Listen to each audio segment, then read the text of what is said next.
Imagine living where hospitals are days away, medicine is rare, and the air itself can freeze your breath, yet people still live long, calm, and remarkably healthy lives. How do Tibetan monks manage to stay well without modern healthcare? Their secret isn't a single herb or hidden formula, it's a complete way of life, one where food, breath, thought, and nature all play a part in healing. Welcome to Western Monk. Tonight we'll explore how monks heal themselves using natural methods that have lasted for centuries, from herbal remedies to energy practices that balance body and mind. You'll learn how they use butter tea to strengthen the body, mountain herbs to restore energy, and breathwork to calm pain. Each practice reflects one idea: the body heals best when the mind is peaceful. In monasteries across the Himalayas, monks begin each day before sunrise with a cup of salty butter tea. To them, it's more than a drink, it's medicine, energy, and prayer in one. And from that simple ritual begins a whole system of healing that modern science is only starting to understand. At altitudes where oxygen is scarce and winters last half the year, survival alone is an achievement. Yet many monks living in these conditions rarely fall seriously ill. They have no clinics nearby, no modern pharmacies, and no quick access to doctors. Still, they remain calm, strong, and alert well into old age. It's a paradox that confuses outsiders. How can people live so healthily without what we call healthcare? The answer lies in how Tibetan monastic life redefines what healing means. For most of us, healing starts after something goes wrong. For monks, it starts long before in how they eat, breathe, and think every day. In other words, they live in a way that prevents the very imbalance that becomes disease.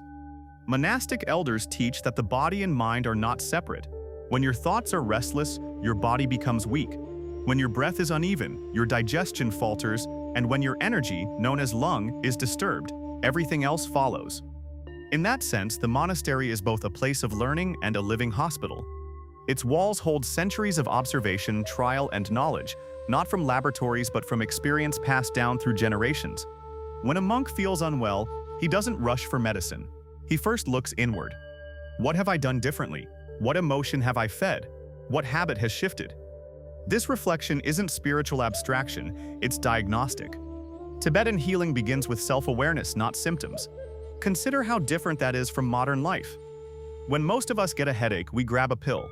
When monks get one, they pause. They trace it to their breath, posture, or a change in weather. Sometimes it's the body's signal to rest or to release tension through meditation. This approach comes from a deep cultural belief that the human body is a miniature universe. When balanced, it mirrors the harmony of nature, calm winds, steady fire, and nourishing earth.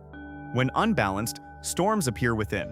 The monk's work is to restore this inner weather before it becomes disease. One elder from Drepkung Monastery once described it simply: the world outside and the body inside follow the same law. When the seasons change, so must your habits. If you listen to nature, you will not fall ill. That philosophy shapes everything monks do, from what they eat to when they sleep. Their routines are designed around the natural rhythm of the sun, the body's digestion, and the balance of energy. It's not just discipline, it's medicine disguised as lifestyle. Even their emotional health is treated like physical health. Anger is considered hot, disturbing the Tripa energy fire. Fear and anxiety are wind, disturbing lung. Laziness or dullness are earth, tied to beckon. Healing means calming the element that has gone out of balance, not just suppressing symptoms. So when someone in the monastery falls sick, the remedy could be as simple as adjusting the diet, doing specific breathing exercises, or reciting mantras to cool the fire of anger. Each act, though small, restores harmony across body and mind. And while this might sound symbolic, modern science has begun to echo these principles. Research on stress-related illness, inflammation, and mindfulness points to the same truth monks have practiced for centuries. The mind-body connection is real, and our thoughts can make us sick or well. But the monks never frame it as science. For them, it's simply life aligned with awareness. They believe every breath, every sip of tea, and every sunrise carries the potential for healing if one pays attention. That's why their health is not accidental, it's intentional. It's the product of thousands of small, quiet choices repeated every day. And yet, understanding the philosophy is only the first step. To truly see how it works, we need to look at the foundation of their medicine, an ancient system called Sowa Rigpa, the Tibetan science of healing, which combines physical care, mental clarity, and environmental harmony. That's where the real story begins. It's one of the world's oldest medical traditions, recognized by UNESCO as part of humanity's living heritage. It doesn't rely on machines or modern drugs, but on something simpler: balance. According to this system, health depends on the harmony of three vital energies, or Nyapa, lung, trepa, and bekan. These are not mystical forces. They describe real patterns the body follows. Lung wind controls movement, breath, and the nervous system. Trepa bile governs heat, metabolism, and digestion. Bekan phlegm gives the body stability and moisture. When these three stay in harmony, the body remains strong and clear. When one dominates or weakens, imbalance appears and illness follows. Monks learn to see health as a conversation between body and mind. If someone feels anxious or restless, lung is too active. If they're overheated or irritated, tripa is high. If they feel heavy or dull, bekan is out of balance. Healing means restoring the flow, not fighting symptoms. A Tibetan saying captures the idea perfectly. The doctor is the mind. The medicine is compassion. That means every healing process starts with awareness. A monk doesn't ask, "What's wrong with me?" but "What have I done to disturb my balance?" That simple question guides their daily routine, from when they sleep to what and how they eat. Even their schedule is designed as therapy. They wake before sunrise, when bekan energy supports alertness. They eat warm, oily foods to calm lung during cold seasons, and lighter, cooling meals to settle tripa in summer. Nothing is random, everything is medicine in disguise. And that brings us to the most practical part of Tibetan healing: food. Because in this system, every bite is either medicine or poison, depending on your awareness. In the monasteries, the kitchen is also the pharmacy. Meals are simple but deliberate, warm, easy to digest, and timed with the body's rhythm. There are no pills or supplements, just food used wisely. Their staple is tsampa, roasted barley flour mixed with butter tea. It's dense in calories, rich in minerals, and provides the strength needed for long hours of prayer and mountain life. Butter from yak milk keeps the body warm, while the salty tea maintains hydration and balances the dry air of high altitudes. For the monks, butter tea isn't just a drink, it's medicine. They say it calms the wind, meaning it steadies lung, the energy of movement and thought. Modern nutrition would explain it as healthy fat feeding the brain and stabilizing blood sugar. Different language, same truth. Garlic is another everyday remedy. It purifies the blood, boosts circulation, and protects against infections. Many monasteries even use garlic oil for ear pain or colds. Then comes ginger, which fights sluggishness and mucus, both signs of excess bekan. When a monk feels tired or congested, he drinks ginger tea with black pepper and honey instead of reaching for pills. This isn't random habit, it's applied medicine. The monks follow a simple rule: eat the opposite of your imbalance. If you feel cold and weak, eat warm and rich. If you feel hot or irritated, eat light and cool. If you feel heavy or slow, eat spicy and simple. These small adjustments keep the body's internal climate aligned with the outer one, the heart of Sowa Rigpa. Before every meal, monks take 3 slow breaths and sit in silence for a moment of gratitude. It's more than a ritual, it shifts the body into calm digestion. Science today calls this activating the rest and digest response. The monks have practiced it for centuries without ever needing a term for it. There's no rush, no screens, no multitasking, just quiet eating. A senior monk once said during a teaching in Dharamsala, "If you eat while thinking of problems, you feed your problems too." That line sums up Tibetan food medicine perfectly. The mind and body digest together. The monk's diet also changes with the seasons. In winter, they favor fatty soups, bone broth, and warm teas to protect against the cold. In summer, they turn to fruits, yogurt, and cooling herbs like mint or cardamom. By aligning food with nature's rhythm, they reduce stress on the body, what modern nutrition calls seasonal eating. Their drinks are just as intentional. Herbal teas made with juniper, rhodiola, or cardamom open the lungs, boost endurance, and clear mucus. Rhodiola rosea, sometimes called the golden root of Tibet, helps monks sustain long meditation sessions and survive thin mountain air, something modern researchers now classify as an adaptogen. But the deeper secret isn't the ingredients themselves, it's the relationship to them. Food is sacred because it connects the person to the environment. To eat mindfully is to remember that healing starts long before illness ever appears. And when food and rhythm aren't enough to restore balance, monks turn to the next layer of their medical tradition, the mountain herbs and natural remedies that form the backbone of Tibetan pharmacology. That's where we'll go next, the herbal wisdom that keeps these mountain communities healthy without modern drugs. Among their most trusted remedies is myrobalan, the fruit behind the famous Triphala formula, used for cleansing and longevity. It removes Duk toxins and undigested waste and supports digestion. In Tibetan monasteries, herbal medicine is a disciplined science, not folklore. Monks who prepare remedies train as amchi, traditional doctors who study hundreds of plants and minerals from the Himalayas. Shelves in their apothecaries are filled with dried roots, flowers, and powders, each labeled not by chemical name but by nature: warm, cool, heavy, or light. If food is the first medicine, herbs and breath are the next.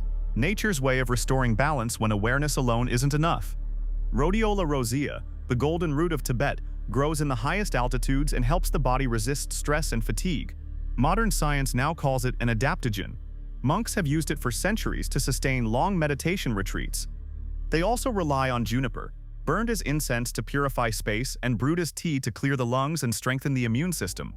And saffron, a precious spice, is steeped in hot water to lift the mood and purify the blood.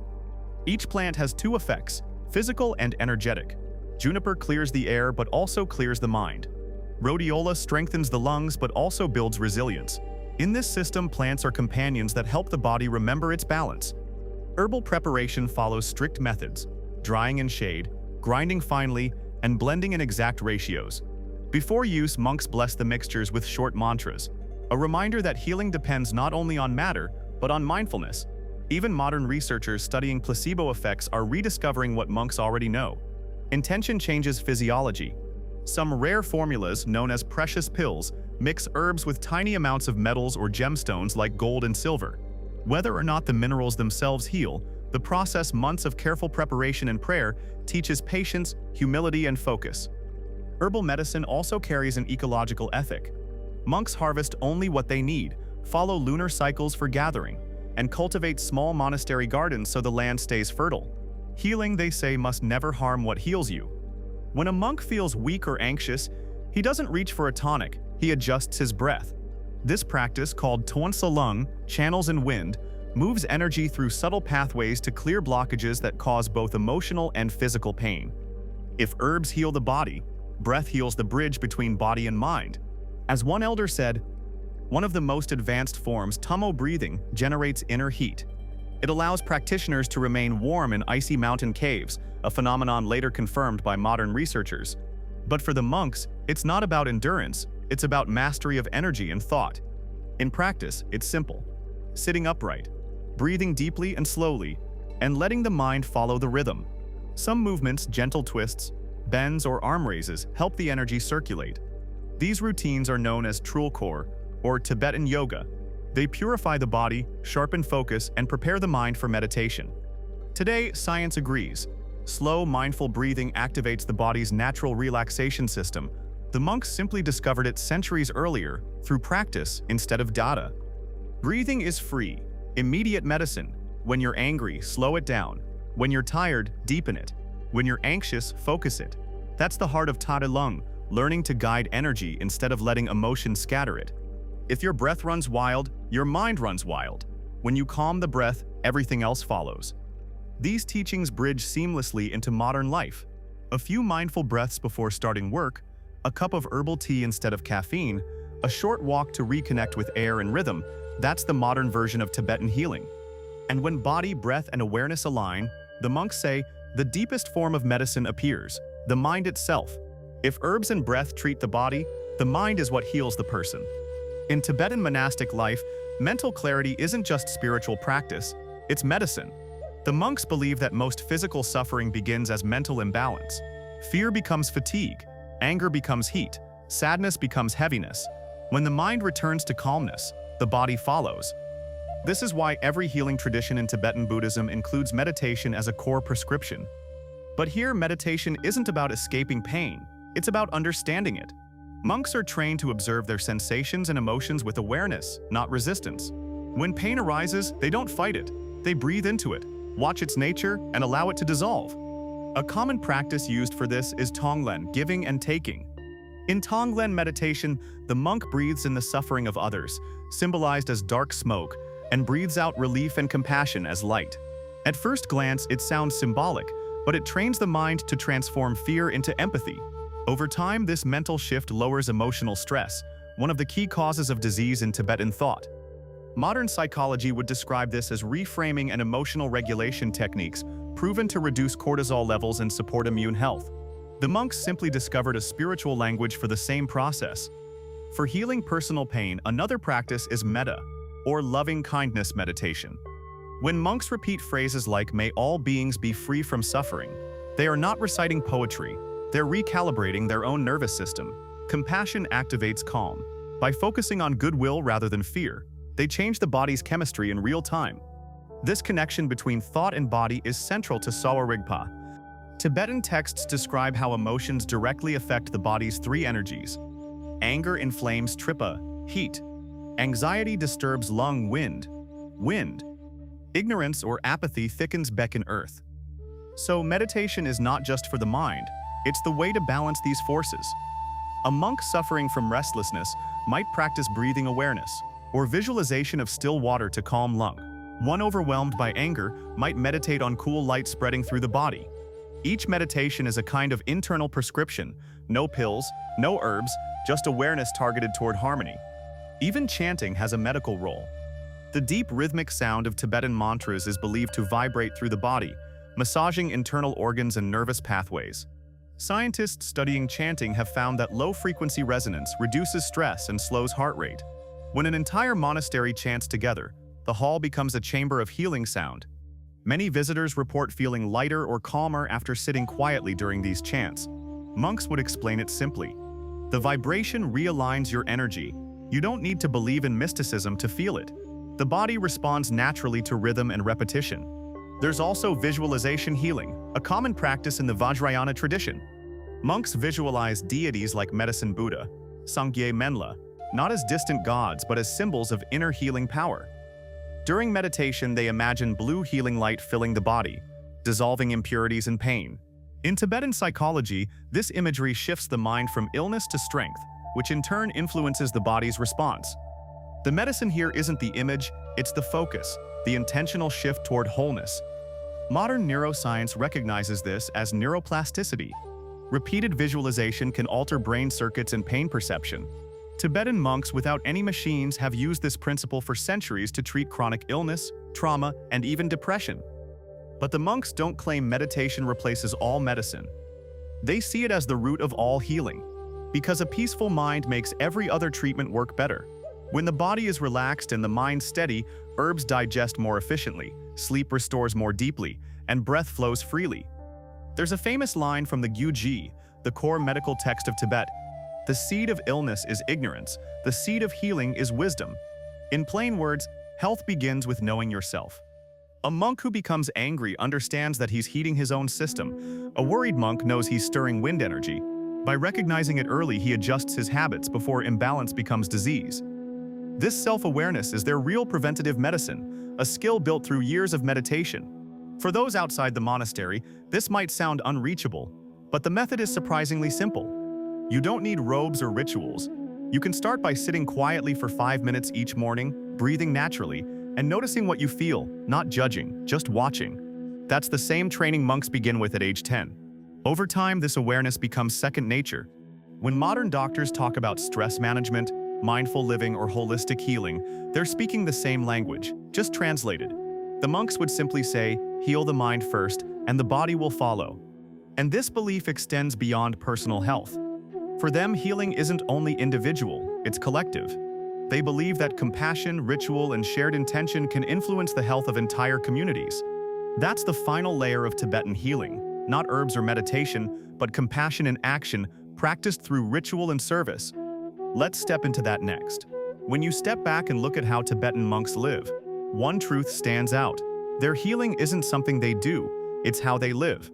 Every meal, every breath, every thought is part of medicine. It's not about reacting to illness but maintaining balance before illness arrives. That idea may sound ancient, but it fits perfectly with what modern research calls preventive medicine.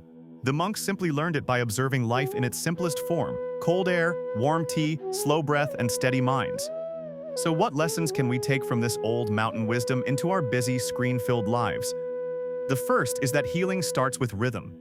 Monks follow natural cycles: sunrise for waking, sunset for rest, fixed times for meals and prayers. These patterns align their bodies with the Earth's clock, stabilizing digestion, sleep, and hormones. Most of us today live out of sync with nature. We eat late, stare at blue light at midnight, rush our mornings. The monks would say this constant irregularity is a modern form of disease. Their cure? Regularity. Even keeping consistent meal times or a few minutes of quiet breathing before sleep helps the body remember its balance. The second lesson, medicine begins in the kitchen. Monks don't separate food and healing. They eat warm, simple, freshly prepared meals. Not as a diet, but as daily care. A bowl of barley porridge in winter, ginger tea for cold mornings, or garlic soup when the body feels heavy. You don't need Himalayan herbs to apply this. You can follow the same logic. Eat for balance, not just for taste. Listen to what your body needs, not what habits crave. Third, breath is free medicine. The monks show us that regulating breath can regulate mood, energy, and even immunity. When stress rises, slow the exhale. When fatigue drags, deepen the inhale. These are small acts but powerful ones. You can do them anywhere, during traffic, before a meeting, or when your mind starts racing. It's what the monks mean when they say, calm the wind, calm the world. The fourth lesson is more subtle. Your thoughts feed your body. Anger tightens the chest. Worry twists the stomach. Guilt drains the back. Tibetan monks learn to notice these links early, so emotions never stay trapped. We can practice the same awareness, not to suppress emotion, but to acknowledge it before it becomes physical tension. A few deep breaths, a short walk, or a quiet smile at your own impatience can be medicine too.